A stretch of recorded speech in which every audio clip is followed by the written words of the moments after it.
ourselves, either self-deception or purposeful deception in others, I don't see how we can program that into our technology.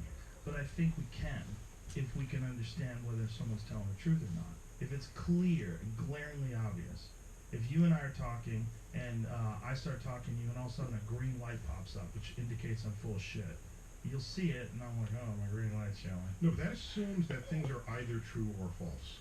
And that's just not true.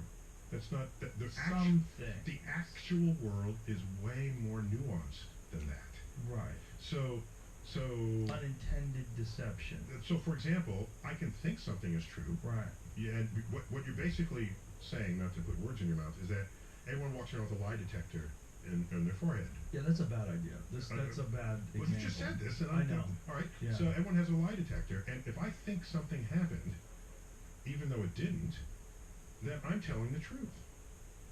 I'm telling my own understanding of the truth. Which is a problem with some people with some stories, right? You can't then indict me for that truth being wrong if that's how I saw it. That's like the umpire. That's how I called it because that's how I saw it. The umpire's not being evil. That's just what they saw. So that's one problem with that. Another one is there's so many things that are, and that's what makes the world interesting, I think. So you want an example of where the truth is nuanced. I can't think of it off the top of my head, but I'm just telling you that in almost every case where someone wants to turn a question into a binary answer, they're doing a disservice to human intellect, to the real world that's out there. I'll give you an example. So, how tall are you? 5'8". 5'8". Okay. And presumably you measure that with some kind of tape measure. All right. So, are you 5'7" and 3/4"? It's probably closer to that. Okay. I'm shrinking. Oh yeah. Okay. All right. So maybe you're 5'7" 3/4". So, are you 5'7" and 1/16 of an inch taller or shorter than 5'7" and 3/4"? I don't know. We'd have to bust out a tape measure. Well, so now, okay. So let's say you are within that. But wait a minute. The line that identifies a 1/16 of an inch itself has a width.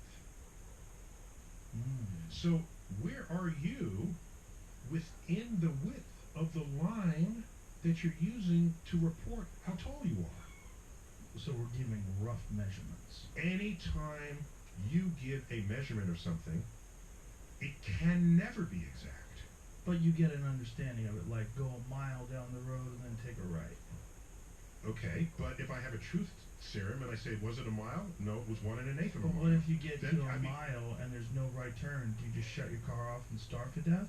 Or do you go, let me figure this out. It looks like 30 more feet, I take a right. That's 1 mile and 30 feet. Okay, I'm not going to nitpick. I'm just going to take a right, but 1 mile and 30 feet. Your brain red light, green light device would say the person was lying. Okay, that device sucks. Okay, forget I came up with that idea. All right. I was just trying to say. My thought was just eliminate purposeful deception. Like if you knew someone was lying to you, con artists, Ponzi scheme people, someone's trying to fuck you over. If you knew, if you could be clear that what this person was doing is they're not really going to make you a lot of money. They're trying to rip you off with a pie in the sky idea. Okay, you know what device that is? Deception. You know what that is? What? There's a device. It's called logic. Science literacy. That's right. How to know when someone else is. In fact, I just tweeted that recently. Wow. Science literacy. Your boy Steven Spielberg got busted in a Ponzi scheme. Is the power to know when someone else is full of shit. But you're dealing with something like Bernie Madoff. Right? You look at his returns and say, these don't match anyone else's returns. How is this freaking possible? Because he's a G. Because you want to believe what he's doing. Right. And so that's not his. Is it his problem or is it your problem? That you want that outcome so badly that you are allowing yourself to be conned. That's how conning works. So, as a scientist, you can never be too invested in an outcome because it warps your capacity to judge what is true and what is not. Was Bernie Madoff's return substantially more impressive than anyone else who was doing it legitimately? From what I read, that wasn't the point. The point was, it's not that his returns were much higher than everybody else. They were consistent. They were consistent. 10%, 15% every year, whatever it was, and everyone else was fluctuating, sometimes getting negative. He was always in the positive. Or when everyone else was negative, he had low positive. So, of course, you bring your money to him. So he has some magic insight into the marketplace that no one else has. Well, do you know how the statistics of trading works? Do you know...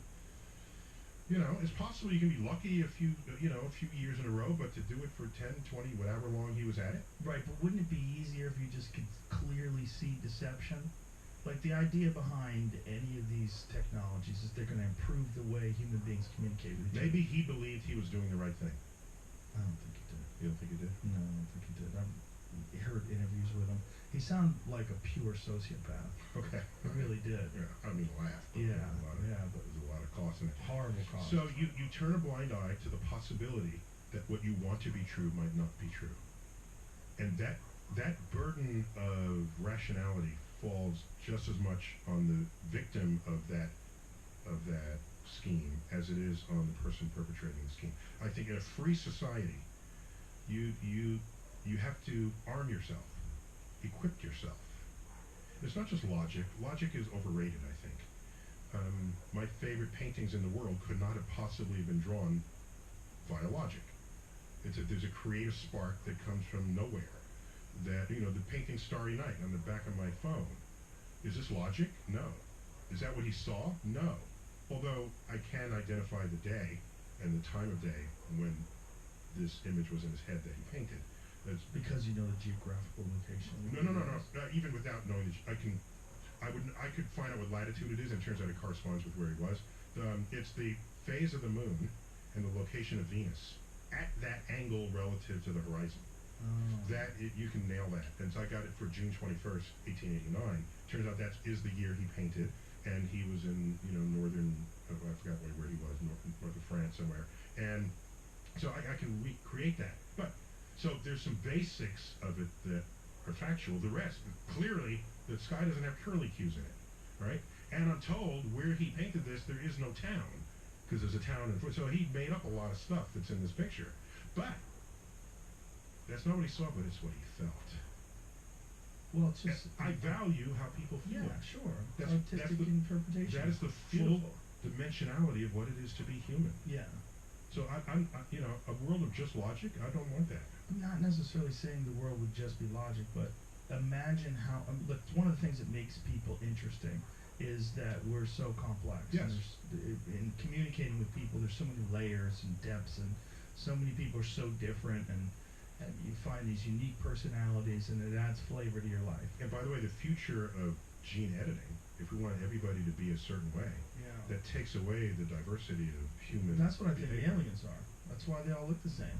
They all have the big heads and the big eyes and the little tiny bodies. That's where we're going. I want to get an alien that's jacked. Like The Rock. Comes down off this thing. Who's first? Yeah, The Rock as an alien. Imagine all aliens were built like The Rock. Yeah, I think I think the thinking is that they're in the future and they're advanced, and they don't need their body to be advanced, but their brain is advanced. So. Well, and also they're using telekinesis, and they probably have the 50th version of Elon's Neuralink installed. I'm not dismissing the beautiful things about people, whether it's our artistic creations or just communicating with people. It's the fact that we're so complicated and there's so many different layers of emotions and the history of your own life that you're adding into it. There's a lot of cool things about being a person. But what's not cool is deception. And then if you got rid of deception, should be eliminated. Could you have novelists? Everything in a novel is a lie. Yes, it's a lie. It's creative. It's not a lie. They're not It's pretending. a lie. Steven Spielberg is not pretending. I invented somebody that does not exist. Yes, but I had to make decisions. It's very different. It's creation. There's a very different thing going on. Artistic creation is very different than a lie. So you have to have, in addition to your lie meter, you have to judge whether someone is being creative in the thing they're telling you that's not true. Well, if they say it's a non-fiction book, then they're lying, right? If it's a fiction book, then they're being creative. If someone's being deceptive in a non-fiction book, that's a bad person. But if someone is writing something like Salem's Lot from Stephen King's, crazy story about a town that gets taken over by vampires. That's just fun. So he's not lying. No. Yeah, okay. He's a creative person. He has imagination. I just worry about Imagination will still exist. the unintended consequences of restricting people's capacity to deceive. Is there some fallout from that we don't anticipate? I think there's a fallout from everything, right? Yeah, there is. Yeah. Every time we create pesticide, we fuck someone's endocrine system up, right? There's always something that Depends on what the goes pesticide's wrong. made of. Right, but yeah, you know what I'm saying. Like there's a lot of unintended consequences to a lot of things that we do that are ultimately done for good, but turn out to be really bad. Right. That could be the By the way, case. and there's also the reverse. Yeah.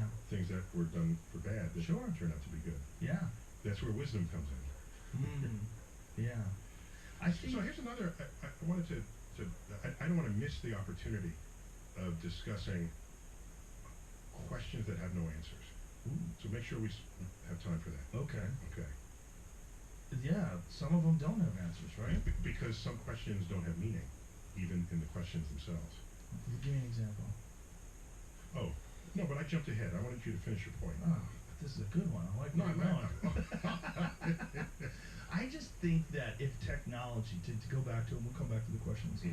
If technology continues to advance in the direction that it's going, it seems to me that one of the things that's happening is the distance and the distance between us and information is getting smaller and smaller. Our access to information is getting greater and greater. And that as this time goes on, it's going to be more integrated into who you are as a person, whether it's through Elon's creation or someone else's creation.